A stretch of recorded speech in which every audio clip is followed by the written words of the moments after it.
Kasih. Narayana Rao, tokoh masyarakat setempat, selalu berusaha melarang warga meninggalkan desa. Namun satu persatu penduduk pergi ke kota.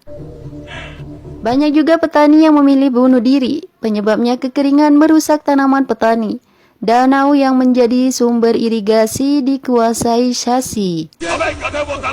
Kembali ke Harsha yang bertemu lagi dengan gadis menawan mempesona. Ternyata dia adalah sepupu aparau temannya. Gadis itu bernama Charusela. Gadis cantik itu diperankan Shruti Hassan, seorang mahasiswi yang sedang menyelesaikan kursus pembangunan pedesaan. Harsha terus mengikuti Charu yang telah mencuri hatinya, bahkan ikut kursus yang sama. Keduanya pun menjadi semakin akrab, mesra, sering pergi dan pulang bersama. Ketika kembali pulang ke rumah, Harsha melihat ayah dan keluarganya dalam kondisi tegang. Penyebabnya, seorang pengusaha bernama Rada datang ke kantor mengancam ayah Harsha. Rada yang merupakan putra Menteri Pusat Venkataratnam meminta ayah Harsha mundur dari tender proyek jalan. Jika tidak, maka keluarganya dalam bahaya. Mendengar itu, Harsha tidak tinggal diam. Dia mencari informasi tentang Venkataratnam, lalu langsung terbang dari Hyderabad ke Delhi. Pertama, dia menemui istri sang menteri.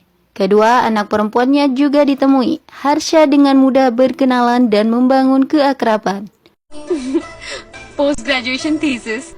Setelah itu, barulah Harsha menemui menteri di rumahnya, meminta sang menteri untuk mengajari putranya Rada jangan lagi berani mengancam keluarga Rafikan. Ucapan Harsha tidak membuat menteri gentar, bukannya menasihati Rada. Menteri justru meminta anak buahnya untuk memberikan pelajaran kepada Harsha. Saat Harsha menemani Charu menghadiri resepsi pernikahan temannya, anak buah menteri mengikuti dari belakang. Di lokasi resepsi, kehebatan Harsha teruji. Dia mengalahkan seluruh anak buah menteri tanpa mengganggu acara pernikahan. Ya, adegan perkelahian diam-diam yang sangat keren, tanpa disadari oleh tamu undangan lainnya. Harsha kemudian bisa menikmati acara dengan tenang bersama Charu. Saat itu Charu bertemu temannya yang sudah menikah dan memiliki anak. Charu menyarankan agar temannya itu cukup melahirkan satu anak saja. Jika ingin menambah, lebih baik mengadopsi anak untuk membantu sesama. Pemikiran Charu membuat Harsha semakin jatuh cinta. Keduanya pun sudah merasakan benih-benih cinta. Suatu hari, teman Charu memberikan sebuah majalah berisi miliarder India dan pewarisnya. Ada wajah Rafikan dan Harsha terpampang. Bukannya gembira, Charu justru sangat terkejut dan marah. Dia tidak menyangka jika Harsha yang selama ini terlihat sederhana adalah anak Rafikan. Sejak saat itu, Charu tidak mau lagi bertemu Harsha. Ketika Harsha mengungkapkan cinta, ditolak mentah-mentah. Alasannya, Harsha adalah putra Rafikan. Seseorang yang di mata Charu telah melupakan desanya untuk mengejar uang.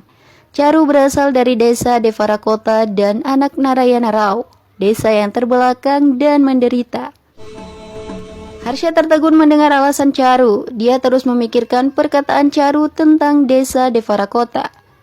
Di sisi lain, ayah Harsha sedang gembira karena perusahaannya mendapatkan proyek jalan. Yang membuatnya bingung, dia sudah mundur dari tender proyek tersebut setelah diancam Rada. Ternyata Harsha yang secara diam-diam ikut tender menggunakan perusahaan ayahnya. Rada sendiri sangat marah